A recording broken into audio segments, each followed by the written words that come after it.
ચેમ્બરના પૂર્વ પ્રમુખોએ આ મોટો ખેલ પાડી દીધો છે અને આ જે નવી વ્યક્તિ છે કે જે એકદમ યુવાન છે એને ઉપપ્રમુખ પદ માટેનું ફોર્મ ભરાવી દીધું છે.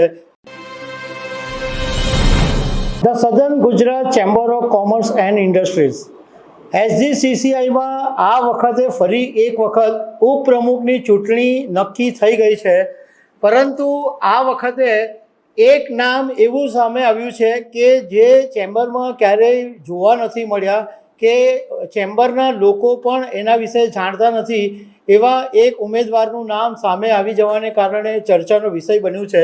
અને એક એવી વાત સામે આવી છે કે ચેમ્બરના પૂર્વ પ્રમુખોએ આ મોટો ખેલ પાડી દીધો છે અને આ જે નવી વ્યક્તિ છે કે જે એકદમ યુવાન છે એને ઉપપ્રમુખ પદ માટેનું ફોર્મ ભરાવી દીધું છે અને એનું નામ જાહેર કરી દીધું છે. એનો પણ એક બહુ મોટો વિવાદ ઊભો થયો છે.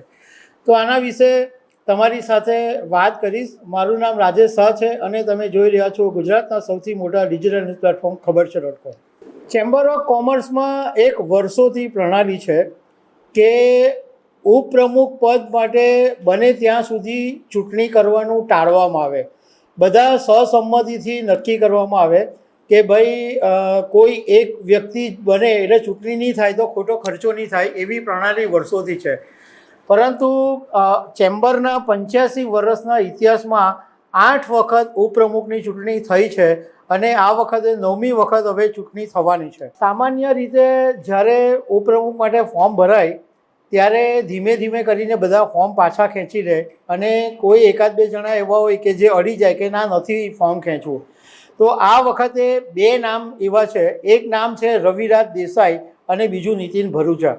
એમાં રવિરાજ દેસાઈ એક એવું નામ છે કે જે ચેમ્બરમાં ભાગ્યે જ કોઈક વાર જોવા મળે છે.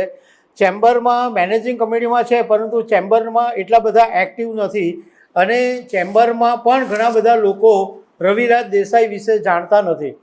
પરંતુ રવિરાજ દેસાઈને ઉપપ્રમુખ બનાવવા માટે પૂર્વ પ્રમુખોએ મોટો ખેલ કરી નાખ્યો હોવાનો આરોપ લાગ્યો છે.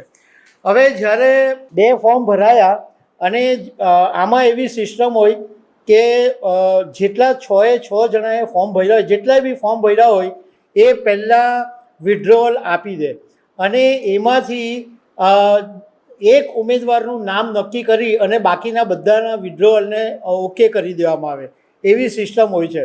તો આ વખતે પૂર્વ પ્રમુખોની એક બેઠક મળી અને એ બેઠકની અંદર એવું નક્કી કરવામાં આવ્યું કે 4 જણાના વિડ્રોવલ આવી ગયા હતા, પરંતુ એની અંદર પૂર્વ પ્રમુખોએ 24 પૂર્વ પ્રમુખો ભેગા થયા હતા અને એવું નક્કી કરવામાં આવ્યું કે બેલેટ વોટથી નક્કી કરવામાં આવે કે કોને ઉપપ્રમુખ તરીકે પસંદ કરવો. હવે આ પ્રક્રિયામાં 24 પૂર્વ પ્રમુખો હતા, પરંતુ બે જે પૂર્વ પ્રમુખો હતા, એક રોહિત મહેતા અને નિલેશ માંડલેવાલા, એમણે આ બેઠકમાંથી વોકઆઉટ કરી નાખ્યું અને એ લોકોએ વિરોધ કર્યો કે વોટિંગ પ્રક્રિયાથી શું કામ આવું કરવામાં આવે અને બીજું કે બેલેટ પેપરથી વોટિંગ કરવાનું અને પાછા કેટલા મત મળ્યા એ પણ જાહેર નહીં કરવાનું.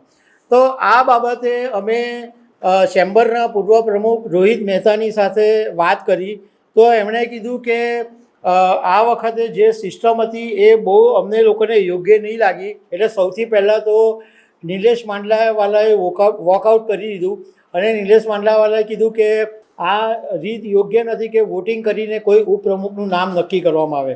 જો તમારે ખરેખર જ બધાનું નક્કી કરવું હોય તો બધા 13,000 સભ્યો છે એ વોટ આપીને નક્કી કરે, તમે 22 જણા કેવી રીતના નક્કી કરી શકો? તો એમણે વોકઆઉટ કરી દીધું. પછી રોહિત મહેતાએ પણ વોકઆઉટ કરી દીધું. રોહિતભાઈએ કીધું કે આ લોકો જે પૂર્વ પ્રમુખો છે એવું નક્કી જ કરીને આવ્યા હતા કે રવિરાજ દેસાઈને જ ઉપપ્રમુખ બનાવવો છે અને જાણે દાદાગીરીથી ઉમેદવાર નક્કી કરી દીધા હોય એવું આખું વાતાવરણ માહોલ લાગતો હતો. એટલે મેં બહુ બધા આર્ગ્યુમેન્ટ કર્યા પણ એમાંથી પછી આ વાત યોગ્ય નહીં લાગી એટલે મેં પણ આ બેઠકમાંથી વોકઆઉટ કરી દીધું હતું. આ પછી અમે જે ચેમ્બરના જે ચાણક્ય કહેવાય છે BS અગ્રવાલ, જે ચેમ્બરના પૂર્વ પ્રમુખ છે, પરંતુ જ્યારે પણ ઉપપ્રમુખ પદમાં ફોર્મ ભરાય ત્યારે કોણ બનશે એ નક્કી કરવાનું ભેજું BS અગ્રવાલ છે. અને BS અગ્રવાલ સાથે પણ અમે વાત કરી કે તમે આખો આવો મોટો ખેલ પાડી દીધો અને જે માણસને કોઈ ઓળખતું નથી એવા માણસને તમે ઉપપ્રમુખ પદ માટે કેવી રીતના જાહેર કરી દીધો. તો BS અગ્રવાલે એવું કીધું કે અમે જે પણ પ્રક્રિયા કરી છે એ બધી યોગ્ય અને બંધારણની રીતે કરી છે અને જે 24 પ્રમુખો છે એમાંથી બેલેટ પેપરમાં 17 વોટ રવિરાજ દેસાઈને મળ્યા અને 5 વોટ માત્ર નીતિશ મોદીને મળ્યા. હવે અમે એટલા માટે વોટ જાહેર નહીં કર્યા કે એમને 5 વોટ મળ્યા એવું જો તે વખતે જાહેર થાય તો એમનું ખરાબ દેખાય, એટલા માટે જાહેર નહીં કર્યા. પણ હવે તમે જ્યારે પૂછ્યું તો અમે આ જાહેર કરી દીધું છે કે નીતિશ મોદીને માત્ર 5 વોટ મળ્યા હતા અને 17 વોટ જે પૂર્વ પ્રમુખોએ આપ્યા છે એ બધા જ બહુ સન્માનિત અને વ્યવસ્થિત પૂર્વ પ્રમુખો છે. એટલે કોઈ એવા ગાલમેલ કે કોઈ એક તરફી ખેલ આમાં થતો નથી. બીજું BS અગ્રવાલે કીધું કે આ જે મિટિંગ મળી એનું ચેરમેન પદ પૂર્વ પ્રમુખ રાજેન્દ્રભાઈ ચોખાવાલાના હસ્તે હતું અને રાજેન્દ્રભાઈ ચોખાવાલાએ ચેતન શાહને જ વોટ ગણવા માટે કીધું હતું અને ચેતન શાહ જે ચેમ્બરના પૂર્વ પ્રમુખ છે એ પોતે નીતિશ મોદીના સમર્થક હતા.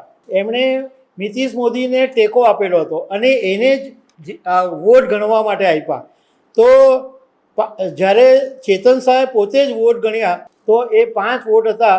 તો જો કંઈ વાંધો હતે તો બધા એમ કહેતા ને કે અમે વોટ આપેલા હતા તો કેમ આ કાઉન્ટ નથી થયા. તો એવો તો કોઈ પણ પ્રકારનો વિરોધ થયો નથી. હવે અમે થોડી જાણકારી મેળવી છે કે આ રવિરાજ દેસાઈ છે એ હિમાલયા ગ્રુપના ડિરેક્ટર છે અને શ્રમજીવી સેવાલયના ટ્રસ્ટી પણ છે અને તેઓ પોતે ટેક્સટાઇલ, રિયલ એસ્ટેટ અને ફૂડ પ્રોસેસિંગ બિઝનેસમાં છે. 23 વર્ષના યુવાન છે.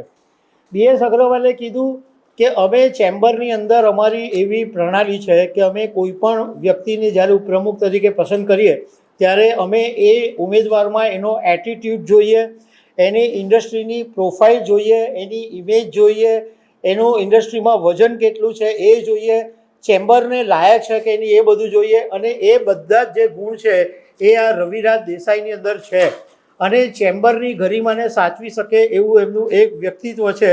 એટલા માટે અમે એમને પસંદ કર્યા છે.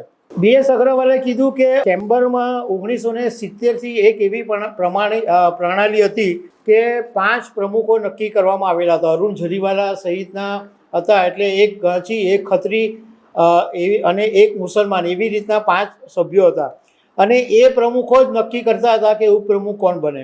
અને એ પછી 1993માં રમેશ ગજીવાલા બન્યા તો એમણે એ પ્રણાલીમાં ફેરફાર કર્યો અને છેલ્લા જે 5 પ્રમુખો હોય એમને આ ઉપપ્રમુખની સત્તા આપી. તો એ બધી પ્રણાલી અને સિસ્ટમ મુજબ કામ કરવામાં આવ્યું છે. પરંતુ નીતિન ભરૂચા છે એ કોંગ્રેસના છે અને 2-3 વખતથી ઉપપ્રમુખ પદ માટે ફોર્મ એમણે ભરેલું, ગયા વખતે બી ભરેલું અને એમણે ખેંચી લીધેલું. પણ આ વખતે નીતિન ભરૂચા ચૂંટણી લડવા માટે મક્કમ છે અને 24મી તારીખે ચેમ્બરના સરસાણામાં સવારે 9થી 5 ચૂંટણી થવાની છે. પરંતુ આ વખતે બહુ ખાસી એવી બબાલ આ ચૂંટણીની અંદર ઊભી થઈ છે. તો દર્શક મિત્રો, આવી અનેક વાતો સાથે અમે તમને મળતા રહીશું. આભાર.